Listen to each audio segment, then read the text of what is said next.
be with you. and with your spirit. A reading from the Holy Gospel according to Luke. Glory to you, O Lord. The Lord Jesus appointed 72 disciples whom he sent ahead of him in pairs to every town and place he intended to visit. He said to them, "The harvest is abundant, but the laborers are few. So ask the master of the harvest to send out laborers for his harvest. Go on your way, and behold, I am sending you like lambs among wolves. Carry no money bag, no sack, no sandals, and greet no one along the way. Into whatever house you enter, first say, 'Peace to this household.' If a peaceful person lives there, your peace will rest on him. If not, it will return to you. Stay in the same house and eat and drink what is offered to you, for the laborer deserves payment. Do not move about from one house to another.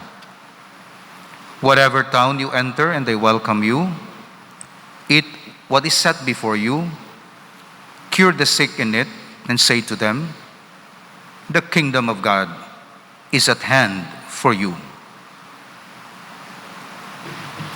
The Gospel of the Lord. Praise to you, Lord Jesus Christ.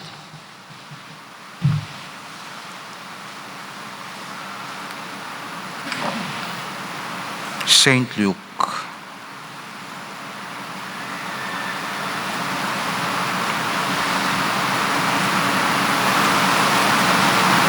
Saint Luke is the inspired author of the third Gospel, Matthew, Mark, Luke, and John, and also the author of the Acts of the Apostles, which is actually the continuation of the Gospel, where the four Gospels focused on the life and teachings and miracles of our Lord. The Acts of the Apostles contain the actions of the apostles of the first Christian community, the body of Christ, the community of Christ, tasked to continue his mission to spread the gospel throughout the world, that is to be the light of the world in terms of teaching and truth, and the salt of the earth in terms of morality. Light of faith, salt of morality, faith and morality. He was a native of Antioch in Syria, so he's a Syrian national, and a physician, a doctor, and one of the early converts from paganism. He accompanied St. Paul on his considerable part of his missionary journey. Luke is identified with St. Paul. Mark is identified with Peter. That's why when you read the Gospel of Mark, it's largely the preaching of Peter. While St. Luke, his writings are largely the preaching of St. Paul. So if you want to know more about St. Paul, read St. Luke. And if you want to know more about Peter, read St. Mark. He was also his companion while in prison at Rome on two different occasions. His account of these events contained in the Acts is first-hand history. Luke's gospel is, above all, the gospel of the merciful heart of Jesus. It emphasizes the fact that Christ is the salvation of all men. Of course, Matthew focuses on the salvation of the Jews. Luke focuses on the salvation of the Gentiles, of all men, especially of the repentant sinner and the lowly. So you'll find in Luke many parables about non-Jew as heroes, the Good Samaritan, the Samaritan woman. Okay. And because he's a doctor, he has the propensity to describe in details like swaddling clothes, the parable of the Good Samaritan, how to treat the wounds. Okay. So because he's a doctor, that's why his description is very vivid. As we can say, it's detailed. He's also fond of the Blessed Mother, of course. St. Luke's Gospel is the Gospel of the Blessed Virgin Mary. Legend says that Luke painted the Blessed Virgin's portrait.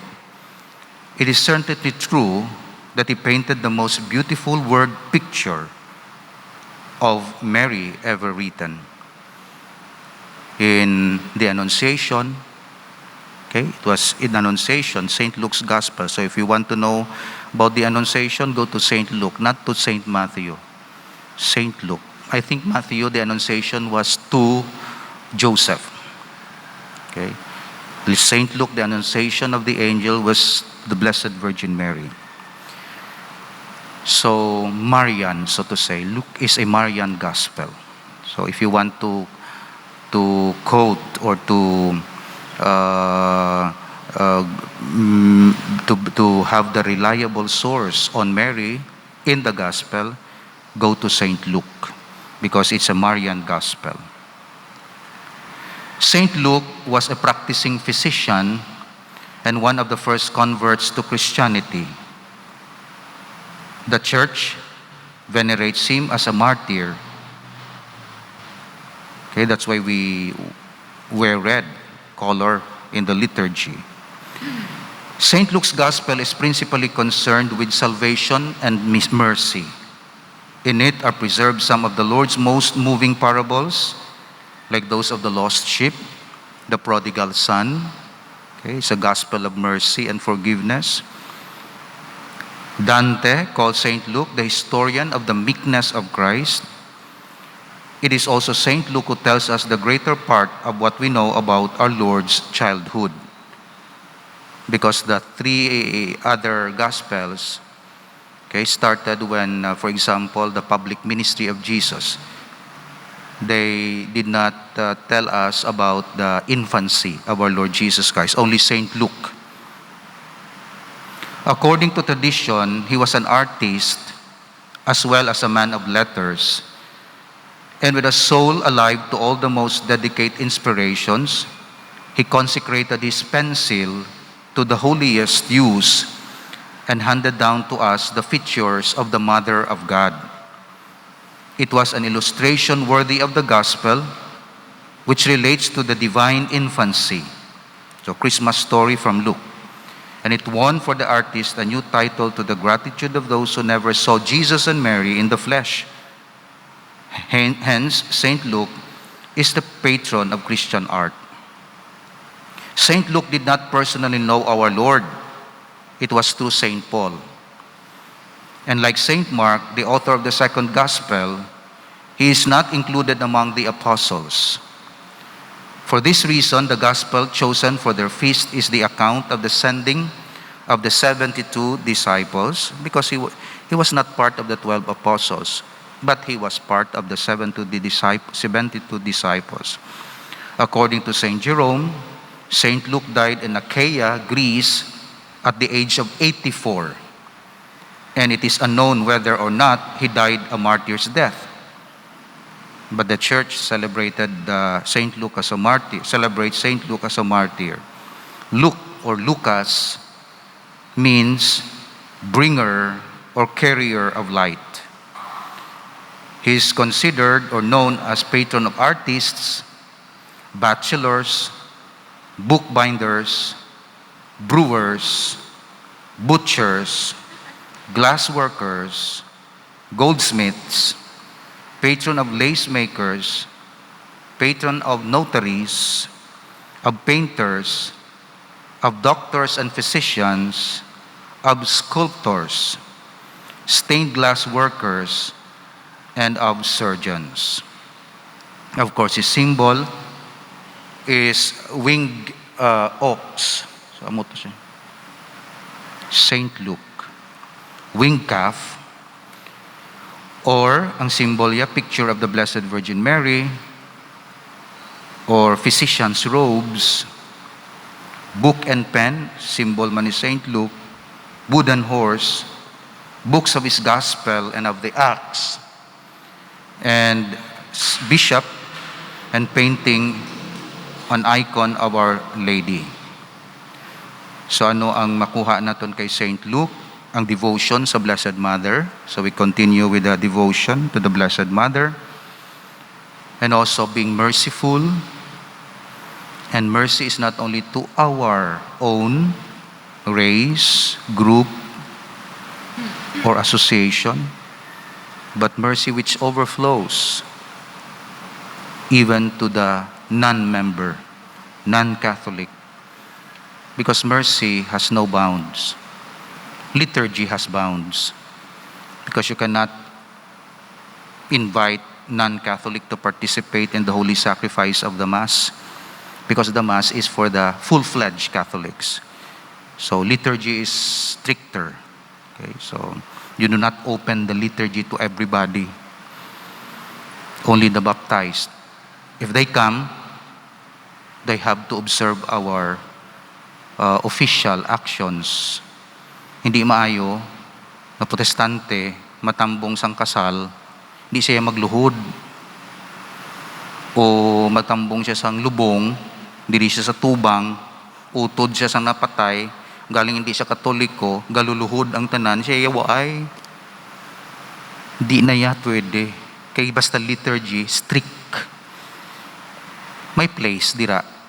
Ang place siguro is diri sa side, kundi siya magluhod, na-respect nato ng iyayang practice of faith, pero hindi nga mag-stand out siya dira, nga dawala siya sang respect sa real presence ni Christ. So, hamuna, basta mercy, meaning social apostolate, wala limit. Protestante, kano dira, wala. Basta liturgy, may limit. Kaya ang liturgy is the activity of communion. And when we say communion, we have the same faith, tenets of faith. We believe in the same tenets of faith.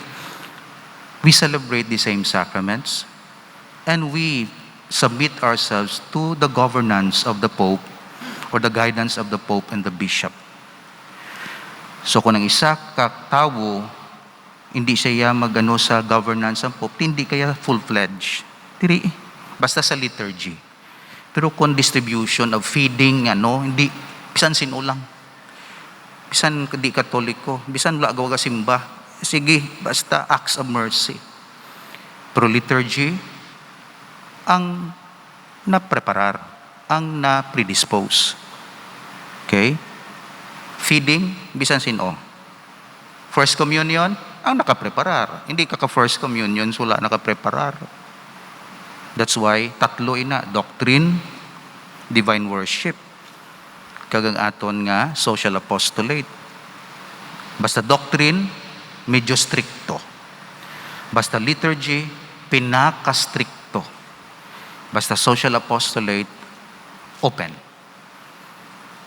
That's why maka-cooperate kita fully sa non-Catholics and non-Christians. Basta social apostolate. Pero in terms of liturgy, istoryahan ta. Example, exposition of the Blessed Sacrament. Hindi mo pwede na sa political rally, ma-expose ka da. Kaya may mga non-Catholic attendants da. That's why ginaka-discourage ang mag-celebrate sang misa sa political rallies. Prayer service, pwede. Pero misa, misa sulod simbahan, kag katoliko. Pero kung may mga atheist na kag mga kag misahan mo, gina-discourage. Kaya tiga-celebrate ka sa community nga hindi kung buot, katoliko. Pero, kung political rally, pwede ka opening prayer, Bible service, other forms of prayer. but not the mass. So you notice, subong, wala sang misa gid sa mga political rallies. Otherwise, we weaponize mo yang misa. Misa na ya para na ya sa Katoliko. Okay? The rest, iban nga mga prayer service, kahimo kita sina. Basta hindi lang Eucharist. Kang Eucharist, dapat celebrahon sa full pledge. Kita ninyo, bisan gani ang mga apostate, kag mga heretics, di mamisahan sa sulod simbahan. Pero Katoliko na sila. Kay strikto ang simbahan para sa santos nga misa. Hindi tungod nga gina-discriminate, kundi nga it's a sign of communion. So it's not good that you celebrate, but it's not in communion with the church. You feed them with the body of Christ, but they do not believe in the real presence of Christ. Ano tong body of Christ? Okay? So kung wala ka mo yung nagapati, may place sa inyo, kag may selebrasyon dira. Pero ang masulod sa simbahan na nagapati, ang gatuo sa real presence. So, kung may patay diri, kag hindi Katoliko, duha himuon niya. Sunod siya sa mga gestures ng Katoliko sa misa, kay diri siya sa simbahan Katoliko, or dito siya sa likod, para hindi lang siya mag-stand out, visit lang siya, tanaw lang siya after sa misa, sa iya minatay. Dala dira, dito pwede man na siya kahulat sa gwa, kung hindi gid siya kasaho, kung hindi gid sa comfortable sa mga practices ng Katoliko. Mercy man na gihapon. Kaya mercy does not mean only action. Mercy means truth. Kaya kung ang mercy mo hindi based on truth, it's not mercy. Halimbawa, kaslonda ka mo, tapos ikaw may asawa na, tapos pakaslan mo ikaduha, tapos hindi ta ka mo pagkaslon, hindi si Father merciful. Hindi mo na yan mabase sa mercy, because mercy is truth. What is most merciful? To tell you the truth or to deceive you? Nga ang kasal mong ikaduha ni, it's ab initio invalid. Kaya hindi ka pwede makapakasal, kaya may una kang asawa. So di nang mercy dira. Kaslon ta ka mo, pero balaan ko invalid, kaya may una kang kasal. O hambalon ta ka, hindi ka pwede kakasal. So sa imo daw hindi ako merciful. Pero sa tudod, amo nang pinaka-merciful para sa imo. Kaya that's the truth. That's why ang mercy is not only action nga hatag mo. Mercy is based on truth. Kaya kung buligan mo ang tawo nga false, pasaligon mo siya. Mercy ka kuno, bulim, pero invalid gali. Gindamage mo siya, gintunto mo siya. It's not mercy, it's deception. That's why yung pinaka-best na expression of mercy is truth. Truth. Tudlui siya sang tuod, giyahi siya para masolbar ina, pero hindi lang siya pagpasaliga kay promise under the name or under the guise of mercy, because not mercy. Mercy is to be truthful. And when you give what is true, instruct them based on truth. Bisan ma-hurt sila o ma-offend sila, amo na yang mercy nga tudtod sa Dios. So, maayo nga may truth, at the same time may love. Ang love nga wala truth, ano to nga klase sang love? Butigon. Ang truth nga wala love, stricto, dry, wala soul, wala feelings, wala affection, truth lang. That's why caritas in veritate, love in truth, and veritas in caritate, truth in love. Kagamuna ang virtue ni Saint Luke. May love siya, may mercy siya, pero always based on truth. Kagang yet truth is always about love. So amo nang aton guiding principles, we continue to be loving, we continue to be merciful, and we seek balance or correspondence between veritas et caritas. Amen. Father, give us the virtue of Saint Luke, who is able to balance the truth and love, the truth being the light, the love being the warmth. As we preach the truth, make us warm in our love and fervent. And as we preach love, make us truthful and courageous through Christ our Lord. Amen.